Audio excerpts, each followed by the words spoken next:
Welcome to tonight's INFOWARS Nightly News. Today is Thursday, April 23rd, 2015. I'm your host, Rob Dew, and here's a look at what's coming up tonight. Tonight, a breakdown of Marine riot training. Then, a childhood classic is ruined in a bid to push vaccines. And the world's largest polluter is exposed. That's next on the INFOWARS Nightly News. If you really want to get into conspiracy theories, I'm a reptoid clone of John Wayne and Elvis. Our top story tonight already adds to the heightened concern that a lot of people in America are experiencing now, especially with all this military training that is going on in our backyard. And it's this article from Paul Joseph Watson. Video, Marines conduct riot control drill. Troops repel angry protesters with pepper spray and rifles. He writes, the video, which shows Marines taking on irate demonstrators with pepper spray, batons, and rifles, will only serve to heighten concerns that the U.S. Army and federal government are preparing for more civil unrest in America in the aftermath of the Ferguson, Missouri riots. The fact that the training exercise has been presented for the consumption of the American public also raises questions as to its intended purpose.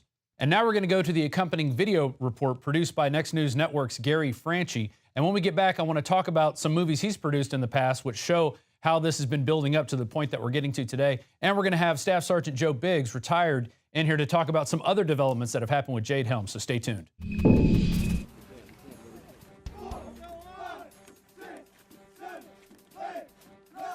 Breaking news this just in. We just received a tip about an operational readiness exercise conducted at the Naval Weapons Station in Yorktown, Virginia. Marines training for riot control. That's right. Marines training for riot control. Per the usual, the exercise was given the cover story of overseas preparation. Sergeant Andrew S. Wilbur, a non-lethal weapons instructor, said of a similar exercise, quote, consider they are hypothetically operating within an embassy. However, as we've been following for weeks, public concerns are running high amidst the recent Fort Lauderdale FEMA camp roundup drills and Ontario, California martial law training. Participants in this latest training exercise were the Bravo Fleet Anti-Terrorism Security Team Company. Oddly, the high production footage you're seeing right now is directly from the Department of Defense. It is a professional news package intended for the public to see. So this exercise actually has a twofold effect. First, the Marines are training for riot and crowd control on American soil where Tea Partiers and constitutionalists are constantly demonized by politicians and the media. In the event of civil unrest, these same Marines could deploy this training upon Americans. Second, the media production aspect of this is chilling because it shows they're doing this in full public view. They want this to be seen. Why? Because they want the public to accept Marines, not police, conducting riot control during the coming martial law and societal breakdown. While training is a common part of military life, these tactics are suspect in context of our other reports. I implore you to please review the content that is on this channel to gain the full perspective. And, most importantly, please be prepared for the unknown days that lie ahead. For the Next News Network, I'm Gary Franchi. And remember, like, share, and subscribe to our channel. That is how we bypass the mainstream media. That is how we grow.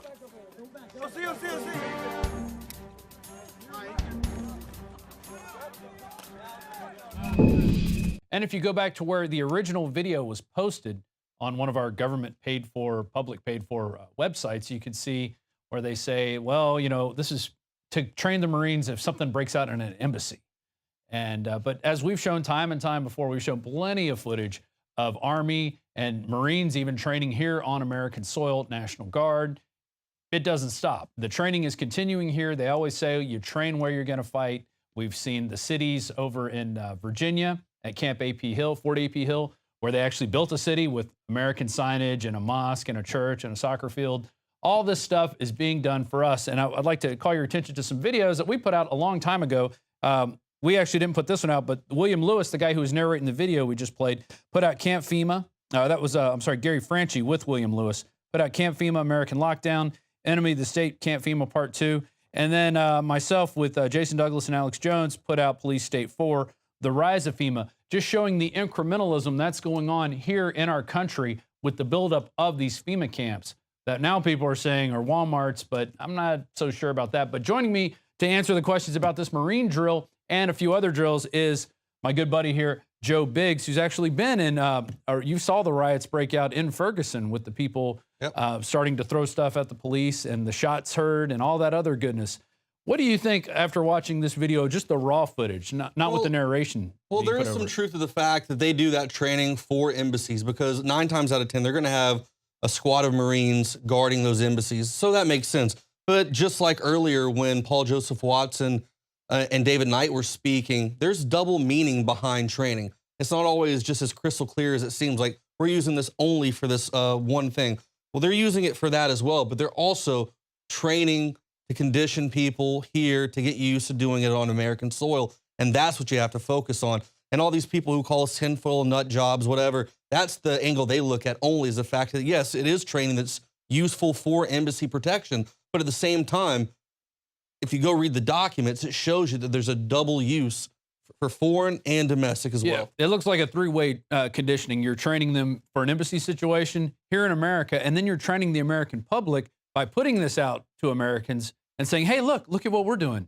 We're good little boys and girls. Don't worry when you see this in your neighborhood. It's no big deal. We're here to help. Well, the scary part about that training is how they're bringing the guns around as well. Yeah. You know, I saw the riot police in Ferguson. You've been shot? Yeah, I've been shot. Luckily, when they did that, they didn't go quite that far. But like you said, we're seeing these steps increase closer and closer to where it looks like it's an inevitable where there's going to be a martial law takeover in these areas. And how they train and the intensity of this training has stepped up just out of this world the past year. Yeah, and in Florida, we saw the footage, kind of grainy looking, but they were marching people through the streets and then putting them into trucks and taking them away. Yeah, and they say we're crazy if we question that, and we want to look into that further. Right. I don't think anybody wants to be sleeping in their bed and then some Chinook or, Apache flies overhead and then troops come, fast roping out and then grab you. Or say it's night and you see special forces walking through your backyard, they wake up your dog, and you go out there with a gun. Yeah. Well, that could happen this summer in Bastrop. And that goes to our next story, which came out of the Austin American-Statesman. We posted a version of it, which I like our headline better. Bastrop County, Texas residents oppose Jade Helm. Many Americans have expressed strong concern over the training. And then you have the Austin American-Statesman watered down headline, Jane Hill 15 to make appearance before Bastrop County commissioners. Really doesn't say anything and doesn't mention anything in the headline. Doesn't make you want to read the story, which kind of looks like it's on purpose. But tell us about what's going on now. All right, so what this is a lot of people in Bastrop have kind of been concerned, so to say, with this whole Jade Helm operation.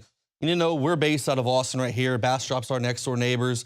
We do a lot of videos about this. We help break the story. We help get it out there and get attention to it. And people are starting to see the implications of this exercise.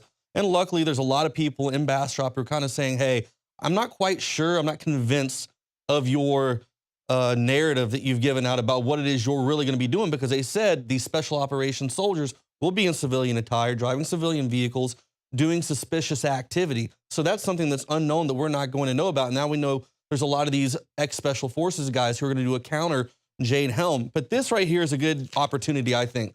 This whole county commission meeting, if we can get enough people, enough patriots, enough Americans who are sick and tired of this BS, the fact that we spend millions of dollars on these training facilities and they're not using them, they're coming out here and scaring the bejesus out of people. We need everybody to show up on April 27th at 9 a.m. And I'm going to give you the address right now at 804 Pecan Street. It's at the second floor, and this is the commissioner's courtroom in Bastrop. At 9 a.m., people are going to show up and basically talk on a public forum about their concerns about the entire operation. But not just that, the architects, the people who are creating Jade Helm from Fort Bragg, from SOCOM, will be present to talk about this. And I think this is a great opportunity for patriots to get out there and ask some really hard questions like, why is this happening? Why is this going on? Yeah. What's going to happen if sometime at night, my dog wakes up in the middle of, wakes me up. I come out there with my gun to see what it is. And you got special forces guys with guns trained on me. What am I, what would I do in that situation? I think those are the types of questions, especially out there. It's a rural area out there. And there could be a lot of those operations. They said these types of operations are going to be going on. They're going to be trying to work undercover. And they're going to be doing their operations from, I think, right around 11 o'clock at night until 4 in the morning. Yeah. When people are trying to sleep, they've got to go to work in the morning. They're going to have a lot of cranky people out there. People aren't going to like that. And like I said, I want to encourage each and every person out there right now to come out. If you've got to drive 3 hours, who cares? This is something worthy of going to. Get up off your butt, put your Cheetos down, get off the couch, and come out and support this. I'm going to be out there protesting. I'm going to go out there and ask as many hard-hitting questions as possible, because if we can get it shut down in Bastrop, other people across America can see what we've done, and then they can go to their commissioners and all this stuff, and they can bring it to the surface and say, hey, we don't want this happening in our town. Let's do the same thing, and let's stop it. I just realized, Joe, that by doing this, we are being hostile towards the government. And we're playing into their narrative. We're now a hostile state because we just don't agree with what's going on, and we have questions about it. And we know that these Army plans exist. They've existed for a long time. I think since the 60s, they've been working on this continuity of government situation for different, whatever may happen. They go, well, if this happens, we're going to be ready with this. If this happens, we're going to be ready with this. They want to have these re-education camps to... fun camps. Yes. Hillary called them fun camps. Yeah, fun camps. Don't misinterpret what Hillary said. They're for us. Now let's go to this next thing. Paul put out a video yesterday about the Walmarts and there's sinister things that might be going on. I'm getting a ton of information. I monitor the whistleblower email. I saw a video that a guy who lived across from one in Vegas went in. Now they're being shut down from midnight to 6 a.m. And he went in and noticed that the floors have been redone and the shelves all have wheel units underneath them.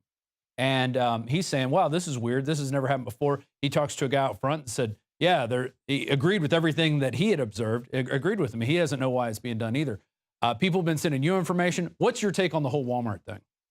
Well, I can understand the whole, the fact that there's a labor dispute going on and they just want to shut them down just to just get that out of their hair. That's what I think it is. I think it's really, they're cutting people's hours because they wanted a raise. They did get their raise from their strikes. Mm-hmm. And now they're saying, hey, guess what? We're going to shorten your hours. So that's a way for them to even the scales. They don't really care about the little people that are going to be hurt by this or the people that are getting less hours and less work. But at this point, I don't think there's any reason to suspect it's something sinister. Now, Walmart does allow people to park large vehicles there in their parking lots. They kind of encourage that, especially people traveling in RVs. You could look at any Walmart. They have an open policy for that. One, because it brings them customers. It brings them people who are going to go in and buy stuff. And so I think you might see military convoys pulling into a Walmart. Who knows what those motives are, but they do allow that, because I've been getting a lot of reports from people saying, hey, you got to look into this. There's military presence at Walmarts. What does it mean? What does it mean? And, all I could say is at this point, I don't think there's any reason to be concerned about it, but we should still keep our eyes open. Well, definitely. It's definitely something to keep an eye on, but I don't think there's really a correlation between Jade Helm and the Walmart closures. But an interesting thing is, though, yesterday I saw the page on FEMA where they actually had a Walmart exec working on one of their boards. Right. So, I mean, that was just kind of another interesting thing, and we have a report about that as well. Yeah, let's go to that report now, and we'll be back to finish up with Joe Biggs. Joe Biggs here with INFOWARS.com. Now, I just finished watching Paul Joseph Watson's new video, Walmart Death Camps for Martial Law Takeover Debunked. And in that, he states that the main reason behind these Walmart closures is due to labor activism, essentially. Kurt Nimmo also has an article up about that exact same thing as well. But I do find it interesting. I found some information on FEMA on their website. And back in August 9th of 2013, they basically appointed new people to a National Advisory Council. And one of the people who is still currently sitting on that board is a Mr. Mark A. Cooper, who is the Senior Director for Emergency Management, Walmart. So this guy is sitting on the board for FEMA, and he's also an executive for Walmart. So this is just something to kind of look at a different angle as well, wondering what's going on with that, if there's any kind of connection with this entire closures of Walmart, if